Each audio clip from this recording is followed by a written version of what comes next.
गुरुर्ब्रह्मा गुरुर्विष्णु गुरुर्देवो महेश्वरा गुरुर्साक्षात् परब्रह्म तस्मै श्री गुरवे नमः। तस्मै श्री गुरवे नमः। ओम शांति शांति।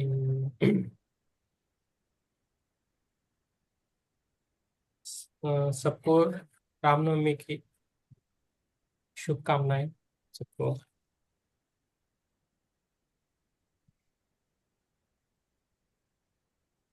और यस, लोग कर करेंगे। हमारा जो बुक है जीवात्मा जगत के नियम, वो हम स्वतः लेंगे। खुर्शीद भावनगरी उनकी लिखी का है the laws of the spirit world. जीवात्मा जगत में कोई धर्म नहीं होता है, हम केवल एक ही ईश्वर की पूजा करते हैं। तो पहले हम प्रार्थना लेंगे विस्पी जी के। जो विस्पी जी है, जो भी पढ़ना चाहते हैं वो अपना कैमरा ऑन करके रखें।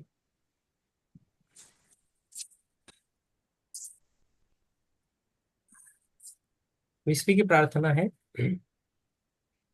मेरे सबसे प्यारे हैं सर्वशक्तिमान ईश्वर, कृपया आत्मोन्नत।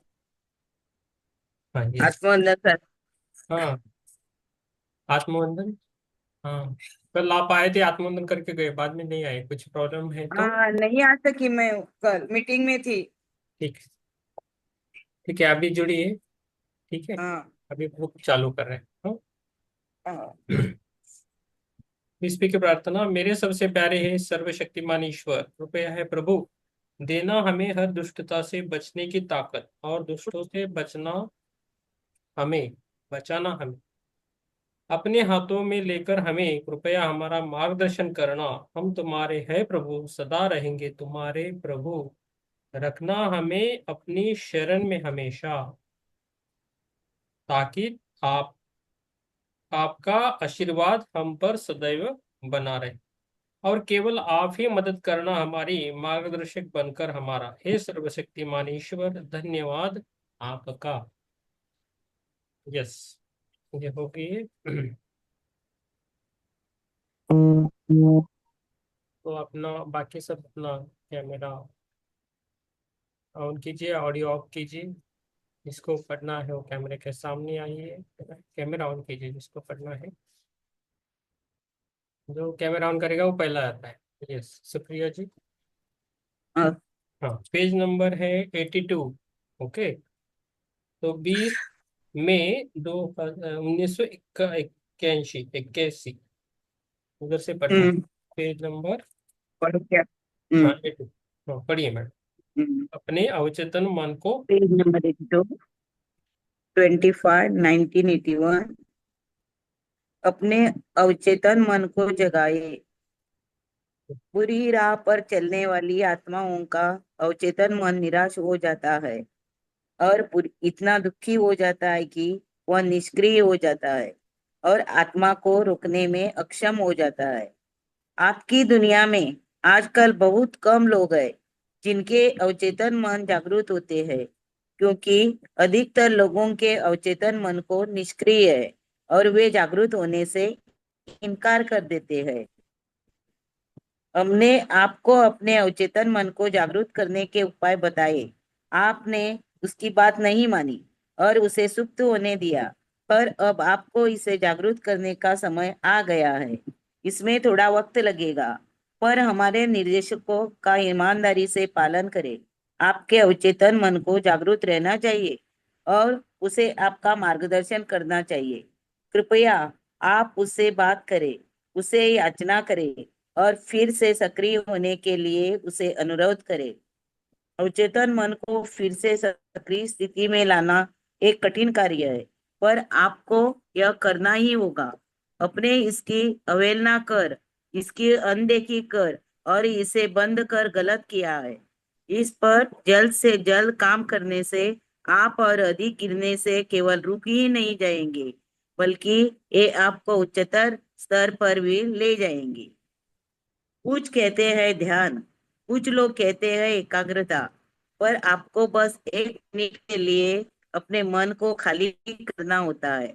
शुरुआत में तो यह कठिन अनुभव होगा, पर एक बार जब आप इसके अभ्यस्त हो जाएंगे तो यह काफी आसान हो जाएगा। बस सोचना बंद कर दे, और यदि आपके मन में विचार आए तो उनकी ओर ध्यान ही न दे, और अंत में वे अपने आप रुक जाएंगे। आपको कई तरह की आवाजें सुनाई पड़ेगी। ऐसी भी आवाजें आएंगी जो आपसे काफी दूर होती है। आप उन्हें और अधिक से अधिक सुनेंगे, पर कोशिश करें कि कोई विचार आपके मन में न आ पाए। आपका मन पूरी तरह से कोरा होना चाहिए। सभी ख्यालों को हटा दे। इससे आपकी प्रगति में काफी मदद मिलेगी। एक बार आप अपनी दुनिया और अपने भौतिक शरीर को छोड़ देते हैं तो जीवात्मा जगत में एक उच्चतर स्तर पर उठना काफी कठिन और धीमा हो जाता है। पर पृथ्वी पर आप तेजी से प्रगति कर सकते हैं। आप अपनी दुष्ट राहों से दूर जा सकते हैं और क्षण भर में भले बन सकते हैं। किंचित रूप से आपको अपने कर्म की यह से होकर चलना होगा। आपको अपने कर्म की राह से होकर चलना होगा, पर यह हल्का और आसान हो जाएगा, क्योंकि कठिनाइयों का सामना करने की ताकत और हिम्मत आपको ईश्वर देंगे। हालांकि जीवात्मा जगत में आपकी प्रगति काफी धीमी पर निश्चित रहती है।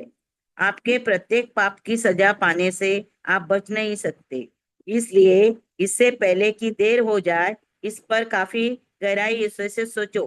अपनी दुनिया और अपने भौतिक शरीर को छोड़ने से पहले आपके पास कई ऐसे अवसर आते हैं जिनमें आप बुरे से अच्छे बन सकते हैं, और यदि आप इन लोगों का बेहतर उपयोग करेंगे तो आप यह सुनिश्चित कर सकते हैं कि जीवात्मा जगत में आपको बहुत आसान सजा मिलेगी। पहले, दूसरे या तीसरे लोक में जाने की बजाय आप कम से कम चौथे लोक में तो पहुंच सकते हैं। इसलिए गहराई से विचार करें और आप पाएंगे कि अपने आप में तुरंत सुधार लाना अधिक बेहतर है। चलिए, और आगे पढ़ूं या कोई पढ़ेगा? Hello Pritam sir. हाँ, एक मिनट आप रुकिए मैम, हो गया आपका। Thank you ma'am. हम्म। आपको कुछ बोलना है तो बोल सकते हैं, आगे वाला दूसरा हाँ, पार्ट। हाँ, इसमें कुछ नहीं है। इसमें बस यही लिखा है, जैसा कर्म करेगा वैसा फल मिलेगा। यानी हम लोग अभी जब पृथ्वी पर रहेंगे तो अच्छा करेंगे, तो जब हमारी मृत्यु हो जाएगी तो हम लोग परलोक में अच्छे स्तर पर जा सकते हैं। नहीं तो नहीं जा सकते। इससे एकदम ऊंचा स्तर पर नहीं जा सकते। अच्छा, थोड़ा अच्छा किया तो बुरे कर्मों से दूर रह के तो हम लोग चौथे हुए इस पे जा सकते हैं।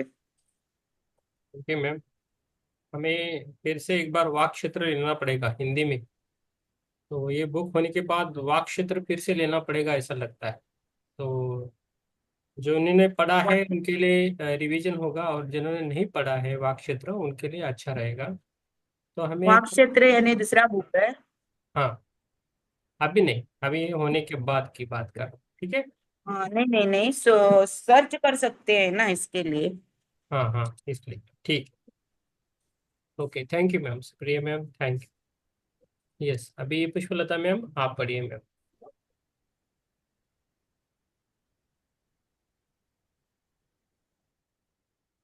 Okay sir. 21 मई 1981। सतीश की कहानी। आप में सुधार का साहस होना चाहिए। कई मामले ऐसे हैं जिनमें आत्माएं बहुत कमजोर होती हैं और अपनी दिनचर्या बदलने से डरती हैं। उन्हें अच्छा बनने से भय लगता है और सोचती हैं कि ऐसा करने से उनके साथी उनका मजाक उड़ाएंगे और धमकी देंगे, या भले लोग कभी उनका स्वागत नहीं करेंगे और उनकी अवहेलना व उनका अपमान करेंगे, या फिर उन्हें लगता है कि उनका जीवन निराशा से भरा है। यहाँ सतीश नामक एक आत्मा की सच्ची कहानी दी जा रही है। यह कहानी आपको यह बताएगी कि आप कितने गलत हो सकते हैं। सतीश की आत्मा भली थी, पर बचपन में उसे कई बुरी संगतों से गुजरना पड़ा था। सतीश जब केवल 5 वर्ष का था, उसी समय उसकी माँ, जो अपने जीवन के तीसरे दशक में थी, परलोक सिधार गई। उसके पिता ने उसे अकेले ही पालने का फैसला किया, पर वे ऐसा नहीं कर पाए और उन्होंने यह कहते हुए दूसरी शादी कर ली कि ऐसा करना उनके बेटे के लिए आवश्यक था, पर यह सच नहीं था। सौतेली माँ को सतीश शुरुआत से ही पसंद नहीं था। वह पहले दिन से ही सतीश से नफरत करने लगी, पर उसने अपनी नफरत भरी भावना अपने पति के सामने जाहिर नहीं होने दी। उसके अपने बच्चे होने के बाद तो वह सतीश की पूरी से उपेक्षा करने लगी। उसने यह कहते हुए सतीश को निचले वर्ग और सस्ते बोर्डिंग स्कूल में दाखिला दिला दिया कि सतीश को संभालना अब उसके बस की बात नहीं, और उसके बच्चों पर उसकी संगत का बुरा असर पड़ रहा था। सतीश की बोर्डिंग स्कूल का माहौल काफी भयानक था। वह बुरी संगत में पड़ गया और गलत आदतों का शिकार हो गया। स्कूल छोड़ने तक सतीश के पिता गुजर गए और उसकी सौतेली माँ बिना कुछ कहे सुने सब कुछ समेटकर शहर छोड़कर चली गई। सतीश के पास न पैसे थे, न कोई देखभाल करने वाला। अब वह अपना जीवन स्कूल के आवारा दोस्तों के साथ बिताने लगा। अपने दो दोस्तों की संगत में वह दूसरे अमीर लड़के लड़कियों के साथ दोस्ती करता और यह जताने की कोशिश करता कि वह भी एक अमीर घराने का लड़का था। वह उसकी जिंदगी का आखिरी हिस्सा बन जाता। उनकी जिंदगी का हिस्सा बन जाता। इसके बाद वह उनके साथ धोखा करता और उन्हें धमकी देना शुरू कर देता, साथ ही उन्हें उत्पीड़न भी करने लगता। सतीश और उसके दोस्त एक शहर से दूसरे शहर घूमते और अमीर लड़के लड़कियों का फायदा उठाते। एक दिन वह जब वह अपने दोस्तों के साथ ट्रेन से यात्रा कर रहा था, तो उसने एक अकेले लड़की को देखा। वेशभूषा से वह लड़की अच्छे घर की दिख रही थी, इसलिए सतीश और उसके दोस्तों ने उससे दोस्ती करनी शुरू कर दी। लड़की बड़ी शर्मीली और संकोची स्वभाव की थी, इससे वे उसके और पीछे पड़ गए। एक स्टेशन पर लड़की उतर गई और अपने घर के लिए चल पड़ी। उन्होंने घर तक पीछा किया। वह अमीर नहीं थी, पर इसके बाद भी वे सभी उसके दोस्त बनाने के लिए सहमत करते रहे। किसी तरह सतीश उससे दोस्ती करने में सफल हो गया और उन दोनों में प्रेम हो गया। सतीश के स्वभाव के विपरीत वह लड़की बहुत ईमानदार और नेक दिल थी और सतीश उससे गहरा प्यार करने लगा, पर उसे उससे शादी करने का कोई रास्ता नहीं दिख रहा था, क्योंकि आदत न होने की वजह से वह सीधे सच्चे रास्ते पर नहीं चल सकता था। सतीश को यह बताने में उसे डर लगता था कि वह एक आवारा और धूर्त लड़का है, क्योंकि वह मानता था कि लड़की उसे एक बड़े घर का व्यक्ति समझती थी। उसे इस बात का भी डर था कि यदि वह सीधे रास्ते पर चलना आरंभ करता है, तो उसके दोनों साथी उसका मजाक उड़ाएंगे। उसे इस बात की आशंका थी कि उसके दोनों दोस्त लड़की को सारी बात बता देंगे और हो सकता है कि ऐसा करने की उसे धमकी भी दें। इधर लड़की की संगत में आकर सतीश अपने दोनों दोस्तों से दूर होना चाहता था और सुधरने की कोशिश करना चाहता था। सतीश सही राह पर चलना तो चाहता था, पर अपनी दुर्दशा से निकलने का कोई रास्ता न पाकर वह काफी निराश हो जाता। लड़की के लिए उसका प्यार बढ़ता ही जा रहा था, इसलिए वह उसे धोखे में नहीं रखना चाहता था। दूसरी तरफ लड़की ईमानदार थी कि यदि वह उसे सारी सच्चाई बता देता, तो वह उसे अपने पति के रूप में स्वीकार नहीं करती। सतीश असमंजस में था कि वह दुष्टता की यह राह कैसे छोड़े, कैसे अपने दोनों साथियों से संबंध तोड़े, कैसे एक ईमानदारी भरा जीवन जिए और एक भला इंसान बने। कायर सतीश उस लड़की के प्यार में गहरा डूब गया था, पर इतना गहरा प्यार होने के बावजूद उसमें अपने बुरे रास्ते को छोड़ने की हिम्मत नहीं जुटा पा रही थी। उसे पूरा यकीन था कि यदि लड़की को सच पता चलेगा, तो निश्चित रूप से वह उससे नफरत करने लगेगी। अब वह अपने बुरे जीवन को लेकर काफी पछताने लगा, पर फिर भी उसमें सुधरने की हिम्मत नहीं जुटती, यह सोचकर कि वह कभी उस लड़की को सुखी नहीं रख पाएगा और कभी सच्चाई के मार्ग पर नहीं चल पाएगा। एक दिन बिना कुछ कहे उसे छोड़कर चला गया। उसने एक अच्छा मौका गंवा दिया। उसका जीवन पूरी तरह से बदल गया होता। वह एक अच्छा इंसान बन जाता और एक उच्चतर स्तर में चला जाता। सतीश की कायरता ने उसे जीवन को बर्बाद कर डाला, उसके जीवन को बर्बाद कर डाला। यदि उसने लड़की से खुलकर ईमानदारी से कहने की हिम्मत दिखाई होती तो यह जान पाता कि उसके उन्हीं दोस्तों के जरिए जो उसे लड़की से अलग करना चाहते थे, लड़की को उसके बारे में सब कुछ पता चल चुका था।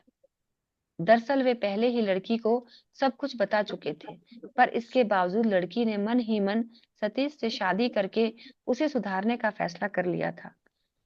वह बस यह देखना चाहती थी कि क्या सतीश उसे सचमुच सच्चा प्यार करता था या नहीं। पर सतीश तो उसे बिना एक शब्द कहे छोड़कर जा चुका था। सचमुच कितनी बड़ी गलती कर दी थी उसने। आप में अपनी समस्याओं का सामना करने और अपने आप में सुधार लाने की हिम्मत होनी चाहिए। बुरे से अच्छे बनने के किसी भी मौके को गंवाना नहीं चाहिए। ऐसे मौके को गंवाने के बाद इस बुरी दुनिया में फिर दूसरा मौका पाना असंभव के बराबर होता है। इस मामले में सतीश को उस लड़की की मदद मिल सकती थी यदि उसने लड़की से यह बताने की हिम्मत जुटाई होती कि वह उससे कितना गहरा और सच्चा प्यार करता था। बहुत बढ़िया, अच्छी, बहुत अच्छी कहानी है। यस मैम, बोलिए मैम।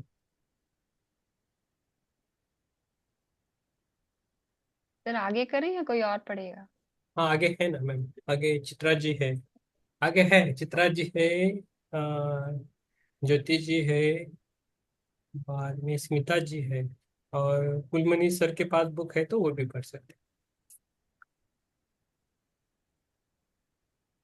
यस, चित्रा मैम आप पढ़ सकते हो अगला पार्ट, 22 मई।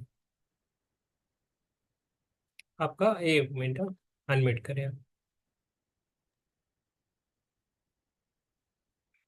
22 मई 1981 सूरदास की कहानी।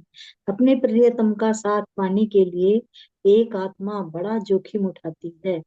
यहाँ एक और सच्ची घटना नाम बदलकर दी जा रही है ताकि आप देख सके कि उच्चतर स्तर पाने के लिए कोई आत्मा क्या कुछ कर सकती है, परंतु इस मामले में वह नीचे गिर जाती है और तब उसकी मदद के लिए जीवात्मा जगत के से उसके प्रियतम द्वारा ईश्वर को पुकार लगाई जाती है। सूरदास तीसरे लोक में था क्योंकि उसका पूर्व जन्म बुराइयों से भरा था।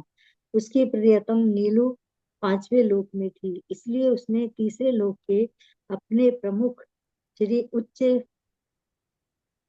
अ, श्री उच्च भली आत्मा से अपने आप को एक बार फिर पृथ्वी पर भेजने के लिए ईश्वर से अनुमति लेने का अनुरोध किया। उसने यह विनती की कि उसका जन्म एक दुष्ट प्रकृति के माँ के यहाँ हो, ताकि वह अपनी माँ और अपने आप को सुधार कर 5वें लोक में जा सके। 5वें लोक में रहने वाली अपनी प्रियतम नीलू से मिलने के लिए वह दुखों और सजाओं से भरा कठिन जीवन जीने के लिए तैयार था। सूरदास का जन्म एक दुष्ट औरत के यहाँ हुआ। वह इतनी दुष्ट थी कि पृथ्वी पर लोग उसे डायन कहते थे। पृथ्वी की दुनिया में प्रवेश करते ही सूरदास को उस औरत ने अभिशाप दिया। उसके अवैध बच्चे के रूप में सूरदास उसके लिए बस एक बाधा ही था। यहाँ हम आपको यह बताना चाहते हैं कि नन्हे बच्चे जब तक बोलना न शुरू कर दें, जीवात्मा जगत से जुड़े रहते हैं और जीवात्मा जगत से अपने प्रियजनों के साथ लगातार संपर्क में रहते हैं। 1 साल आहे के होने चालू तक करते जाऊन येणार आहे, आजीला झोपवलंस? 1 साल के होने तक शिशु हाँ, जीवात्मा जगत में वापस लौट सकते हैं। 1 साल तक गेला. आत्मा उनके माता पिता और परिस्थिति का अध्ययन करती है और यदि वह चाहे तो तुला पण उद्या जायचंय जीवात्मा का? जगत में वापस लौटने का निर्णय ले सकती है। इसलिए सूरदास को जीवात्मा जगत में रहने वाले उसके प्रियजनों ने 1 साल के होने से पहले वापस लौट आने का आग्रह किया, क्योंकि उसकी माँ एक भयानक औरत थी। हालांकि सूरदास टस से मस नहीं हुआ, क्योंकि वह नीलू जीवात्मा जगत में उसकी प्रियतम से बेहद प्यार करता था और हमेशा के लिए उसका साथ पाने का को बेताब था। सूरदास की माँ अत्यंत दुष्ट औरत थी। उसने अपने बेटे को गंदी भाषा सिखाई और हर किसी को कोसना सिखाया। सूरदास या उसकी माँ के मुंह से अच्छे शब्द निकलते ही नहीं थे।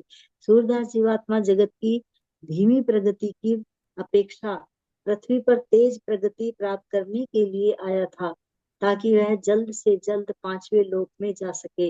इसलिए उसने अपनी दुष्ट माँ को यह सोचकर चुना था कि वह उसे सुधारेगा और अपनी आत्मा की मदद कर पृथ्वी पर एक ही जीवन में जीवात्मा जगत के पांचवें लोक में चला जाएगा। इसलिए उसने अपने अवचेतन मन को दृढ़ रहने और उसे निराश न करने के लिए प्रशिक्षित किया था।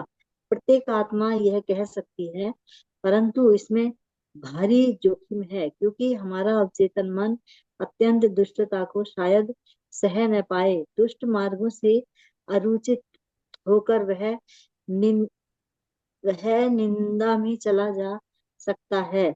अगर अगर ऐसा हुआ तो वह एक बहुत बड़ी विपत्ति है।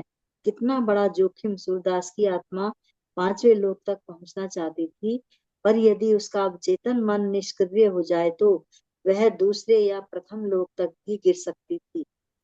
आपके जन्म के 1 साल बाद अवचेतन मन कभी आपको यह नहीं बताएगा कि आपका जन्म पृथ्वी पर क्यों हुआ और आपने क्यों इस दुष्ट माँ के यहाँ जन्म लिया। इसलिए उसकी माफी काफी संभावना थी कि ऊपर उठने की बजाय सूरदास और नीचे गिर जाता, पर सूरदास ने यह खतरा मोल लिया। उसने सोचा कि यह अपने अवचेतन मन को इस तरीके से प्रशिक्षित कर चुका है कि वह उसे और कोई गलत काम करने से रोक देगा। उधर उसकी माँ इतनी दुष्ट स्वभाव की थी कि उसमें अच्छाई के निशान दूर दूर तक नहीं दिखते। सूरदास ने जब बोलना सीखा, उस समय तक वह अपना लक्ष्य और जीवन कार्य भूल चुका था और अब वह अपनी माँ की तरह ही बन चुका था। और कभी अच्छे प्रेम से भरे शब्द नहीं बोलता। उसे दूसरों को सताने और परेशान करने और हानि पहुंचाने में मजा आता। रुपया उसके लिए भगवान बन चुका था। अपने से कमजोर व्यक्तियों को प्रताड़ना से उसे खूब आनंद मिलने लगा। नीतू ने सूरदास के अवचेतन मन के जरिए उसे रोकने की पूरी कोशिश की, पर सूरदास का अवचेतन मन तो पूरी तरह से सुप्त हो चुका था। नीलू को इस बात की आशंका थी, इसलिए उसने सूरदास से एक पापिन माँ की कोख में जन्म लेने के लिए अनुरोध किया था। नीतू ने पृथ्वी पर अपने प्रियजन और सूरदास के पूर्व जन्म के प्रियजनों के मन पर प्रभाव डालने की कोशिश की, जिससे वे हस्तक्षेप करके सूरदास को सही रास्ते पर लाएं। यह एक कठिन कार्य था, पर कुछ समय बाद वह उसमें से एक को सूरदास के पास जाने के लिए मनाने में सफल हो गई। इस आत्मा को हम मोहनदास के नाम से पुकारेंगे। मोहनदास मुंबई में रहता था और सूरदास बेंगलोर में। इसलिए सूरदास के पास पहुंचना और असंभव से बराबर हो असंभव के बराबर हो गया। पर नीलू सूरदास को बचाने के लिए उत्सुक थी, इसलिए उसने मोहनदास के अवचेतन मन को प्रेरित करने की पूरी कोशिश की और मोहनदास को किसी प्रकार से बेंगलोर भेजने में सफल हो गई। मोहनदास और सूरदास दोनों को एक बार का इस बात का जरा भी भान न हुआ। उसमें कई साल लग गए। आगे चलकर दोनों में दोस्ती भी हो गई। क्योंकि मोहनदास एक भली आत्मा था, इसलिए नीलू को इस बात का पूरा भरोसा था कि वह सूरदास को सुधारने में सफल हो जाएगा। पर उसका अंदाजा कितना गलत था। सूरदास को सही रास्ते पर लाने की बजाय मोहनदास खुद बुरे मार्ग पर चल निकला। ऐसा भी होता है। यस, ऐसा भी है, तो उल्टा होता है ना। यस। बहुत आसान है, कुछ इसमें कठिन है नहीं। ये कहानी है कि वो चला था अपने को सुधारने के लिए। उसने एक बुरी माँ को चुना कि मैं उसको सुधार दूंगा और मैं उस लोक में पहुंच जाऊंगा, क्योंकि उसकी जो दोस्त थी वो पांचवें स्थल पर थी। लेकिन वो नहीं सुधर पाया, क्योंकि बचपन से ही उसकी माँ ने उसे गंदी गंदी बातें सिखा दी। और फिर जो उसका एक दोस्त मिला भी, उसकी प्रेमिका ने भेजा, वो उसके साथ में रह के भी नहीं सुधर पाया। Yes, thank you ma'am. Yes, अभी ज्योति जी। ज्योति जी, पेज नंबर 90। 90 सर। हम्म। जी सर। 23 मई 1981। सूरदास की कहानी जारी। सूरदास के प्रति नीलू के प्रेम की परीक्षा। नीलू को अब कोई आशा नहीं बची और उसे अपराध बोध होने लगा, क्योंकि मोहनदास और सूरदास को एक दूसरे के करीब लाने की जिम्मेदार वही थी। और अब मोहनदास, जिसकी आत्मा भली थी, बुरा इंसान बन चुका था। उसकी वजह से ही मोहनदास निचले स्तर पर गिर चुका था। नीलू दुखी हो गई। उसके पास उन दोनों को बचाने का अब कोई रास्ता न बचा था। सर्वशक्तिमान ईश्वर से प्रार्थना करने के सिवा कोई चारा न बचा था। नीलू ने उन दोनों को बचाने के लिए ईश्वर से विनती की। दुखी नीलू असमंजस में पड़ी थी कि अब क्या किया जा सकता है। वह 5वें लोक पर थी, जो कोई बहुत ऊंचा लोक नहीं था, पर वह एक भली आत्मा थी जो छठे लोक की ओर बढ़ रही थी। नीलू निचले स्तरों में नहीं गिरना चाहती थी। निराश होकर वह अपने लोक के प्रमुख के पास गई और इस समस्या से बाहर निकलने के लिए उनसे रास्ता दिखाने का अनुरोध किया। उसने कहा, मैं सूरदास से इतना प्रेम करती हूँ कि मैं मोहनदास को बुरे मार्ग पर कि मैंने मोहनदास को बुरे मार्ग पर भेज दिया। कृपया हे श्री उच्च भली आत्मा, उन दोनों को बचा लें।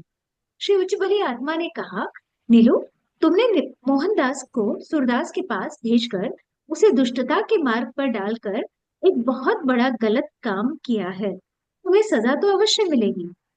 हाँ, नीलू ने जवाब दिया, हे श्री उच्च भली आत्मा, मुझे अवश्य सजा दे। मुझे निचले लोकों में जाना पसंद नहीं, पर मैं उस लोक में चली जाऊंगी जहाँ सूरदास और मोहनदास हैं। बस आप उन दोनों को बचा लें और उन्हें ऊंचे स्तर में ले आए। मैं उनकी सारी सजा भुगतने के को तैयार हूँ। नीलू नीचे नहीं जाना चाहती थी, यहाँ तक कि लोक 4 में भी नहीं। पर सूरदास के लिए उसका सच्चा प्यार और उसकी निस्वार्थ भावना ने उसे दूसरे लोक में जाने के लिए तक तैयार कर दिया।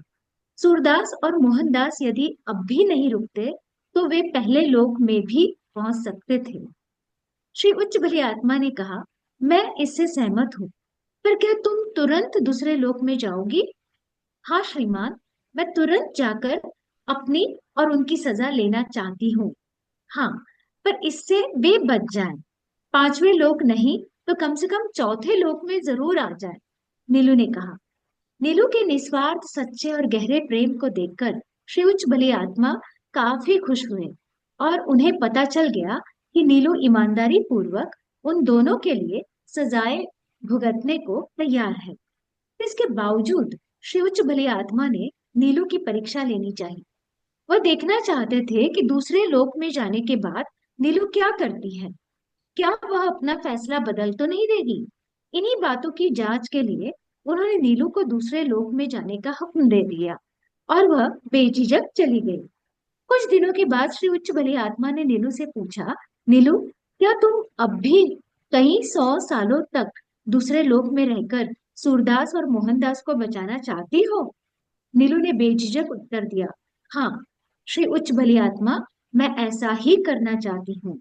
यह जानकर श्री उच्च भली आत्मा बहुत प्रसन्न हुए कि नीलू सचमुच बहुत निस्वार्थ और सच्ची है और अंदर से इतनी मजबूत है कि अपने प्रेमी सूरदास और मोहनदास के लिए अपनी खुशियों को त्यागने के लिए भी तैयार है। फिर उच्च भली आत्मा ने कहा, नीलू, मेरी प्यारी बच्ची, 5वें लोक में वापस लौट आओ। मैं सूरदास और मोहनदास को बचाऊंगा। इसमें कई महीने लगेंगे, पर वादा करो कि इस बीच तुम सूरदास या मोहनदास के लिए कुछ नहीं करोगी, भले ही उनके साथ कुछ भी हो जाए। मैं वचन देता हूँ कि उन भयानक निम्न लोकों से मैं उन्हें बचाऊंगा।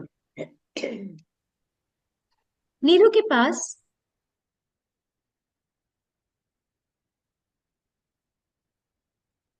हाँ, यस मैम। हाँ, लाइट गई है इधर की। एक मेरी आवाज आ रही है?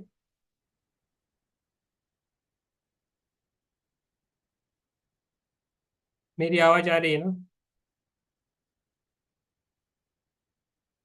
हेलो। नीरज तुरंत तैयार हो गई हम्म। क्योंकि श्री उच्च भली आत्मा पर उसका पूरा भरोसा था। यह एक सच्ची कहानी है। केवल यस। यस, फिर ध्यान करेंगे हम। आप कुछ नहीं बोल हम्म, पाते तो ध्यान करेंगे, ध्यान के लिए बैठेंगे हम। परसों निकलेंगे ना बुधवार को? यस यस, कौन कौन आ रहे हैं? हाँ, सब लोग जा रहे हैं। ओके। यस। यस, ध्यान के लिए बैठेंगे हम।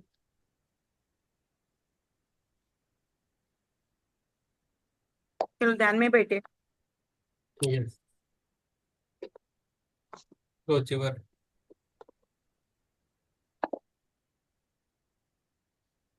यस। कल तो 10 बज के 10:44 हो गए थे, आप सब सो गए। 10 हो गए, 10। मैंने कहा इतनी देर हो गई, आज तो कोई बोल ही नहीं रहा बीच में। देखा तो सब सोए पड़े हैं। हम्म। नहीं, मैं मीटिंग में थी, इसके लिए मैं आत्मानंद किया और मैंने रिकॉर्डिंग बंद किया। हम्म। चलो हम ध्यान करेंगे, बाद में बात करेंगे। चलो तो। यस। आप ना ऑडियो बंद करें अभी। म्यूट करते हैं हम सब, आपको सभी को। म्यूट में रहिए, आपका ध्यान अच्छा रहेगा। यस। जय Shri Ram.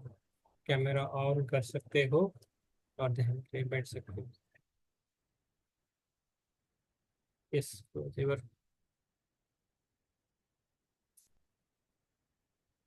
Close your. Class your legs, cross your fingers and close your eyes. आराम से। जय श्री राम। और श्री राम जी का ये है जन्मदिन है।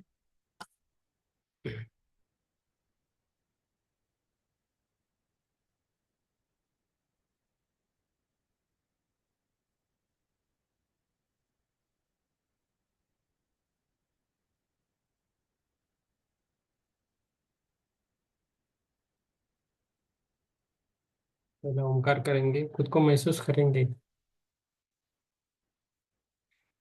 3 बार ओंकार करेंगे डायरेक्टली। एक, ओ,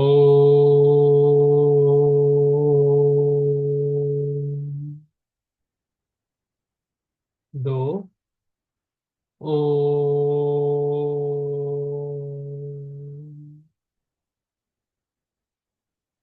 3, ओ।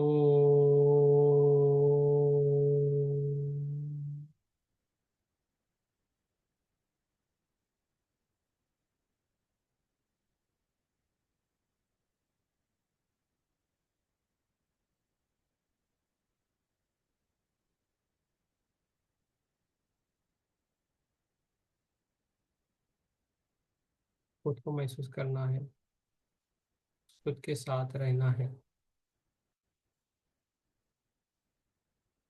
हमें श्री राम जैसे गुणवान बनना है, तो उसके जैसा जीने की कोशिश करना है। वही हमें आगे लेके जाता है, हमारी आत्मा भी जल्दी विकसित होती है।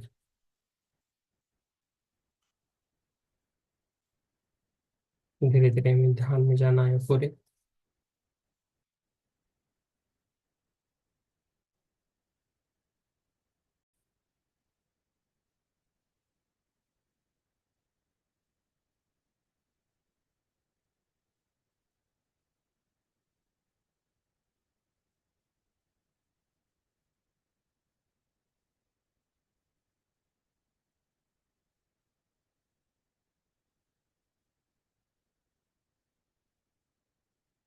अब श्री रामनवमी है, राम जी का हम ध्यान करेंगे।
आत्मवंदन।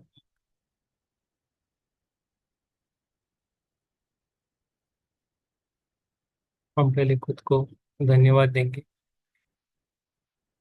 खुद के श्वास को धन्यवाद देंगे, श्री राम जी को धन्यवाद देंगे, पंच महाभूतों को धन्यवाद देंगे। हम धीरे धीरे बाहर आएंगे।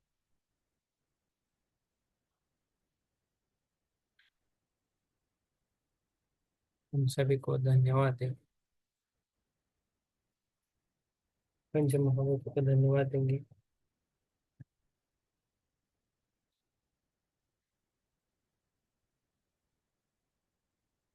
पृथ्वी माता, चंद्रदेव, सूर्यदेव, उन सभी को धन्यवाद, सभी ऋषियों को धन्यवाद, सभी गुरुओं को धन्यवाद।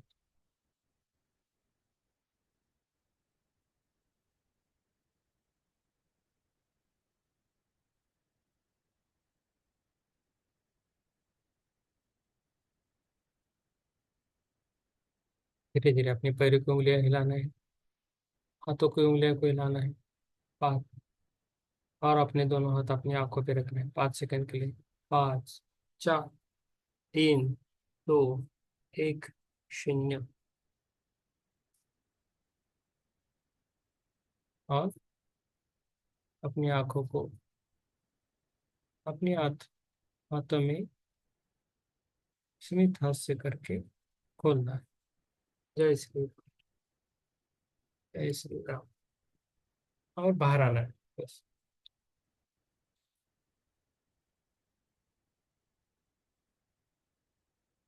यस,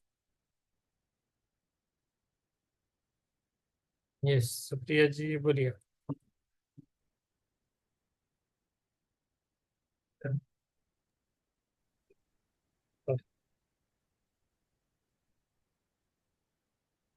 आज मैं सुबह पानी में डाल दिया, राम को गई थी पानी में डालने के लिए। Yes, hello. हाँ, यस मैम, यस। आवाज- सुबह मैं पानी में डाल के आई राम को। Okay, okay, thank you ma'am. और अभी उधर पालकी चल रही है राम की मंदिर में, और इधर हम्म, मैं ध्यान कर रही हूँ, मेरे कान में रुक के घंटी का आवाज आ रहा है। Hmm, okay ma'am, yes, thank you. जय श्री राम, जय श्री राम, जय Shri Ram. Yes,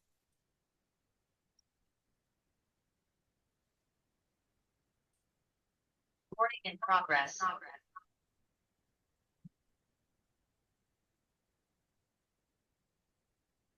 yes,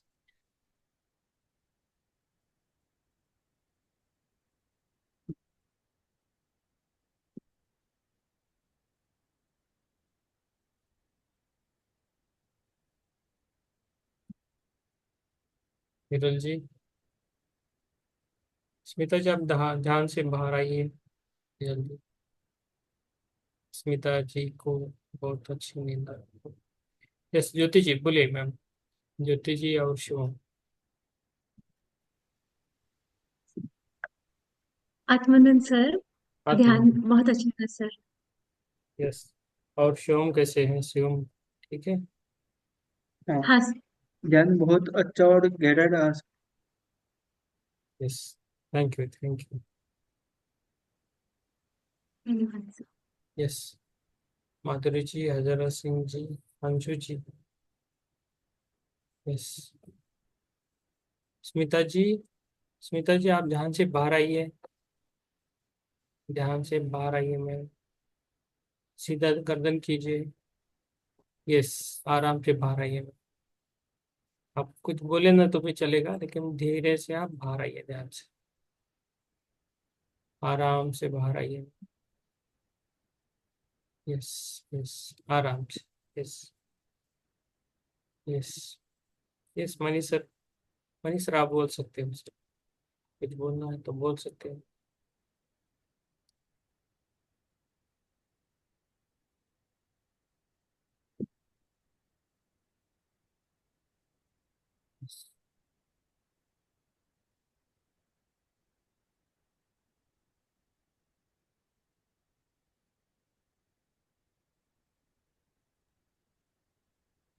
sir ध्यान अच्छा था। ओके। Sir yes. मुझे दुआरी स्थिति में निकाल दीजिए ना प्लीज, कैसे भी हो। मुझे ध्यान ऊपर खींचता है और मेरे विचार मुझे नीचे खींचता है, मैं दो तरफा हो रही हूँ। हाँ, डोंट वरी, अच्छा डोंट। ध्यान है, हाँ, उसको करना है। Don't worry, don't worry. आप है ना, धीरे से बाहर आना है। द्वंद तो सबके पास रहता है। द्वंद की स्थिति आती है तो जो हमारे विचार है उसको छोड़ देना है बस। हमारे विचारों को हमको छोड़ देना है। विचारों को पकड़े नहीं है।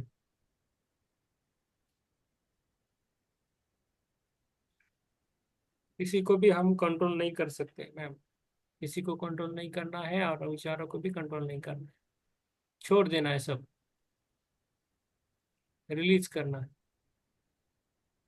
उसके रिलीज। माइंड पे कंट्रोल करने को बोलो। रिलीज। यस, रिलीज होना है। रिलैक्स रखने को बोलो। हम्म।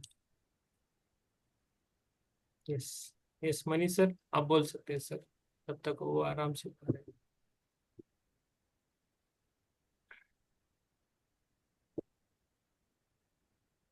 Yes sir.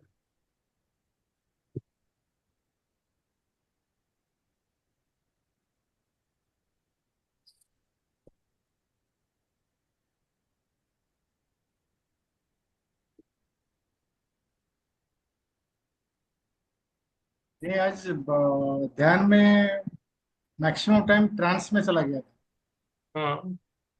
या यस। 4:32 था या राम का। हम्म। अच्छा लगा सर आपको? फ्रांस में कैसा अच्छा, लगा? नहीं ठीक लगा। आप जब क्लोजिंग टाइम में उठ गए, अदरवाइज ट्रांस में थे। हम्म। या यस, बहुत बढ़िया सर।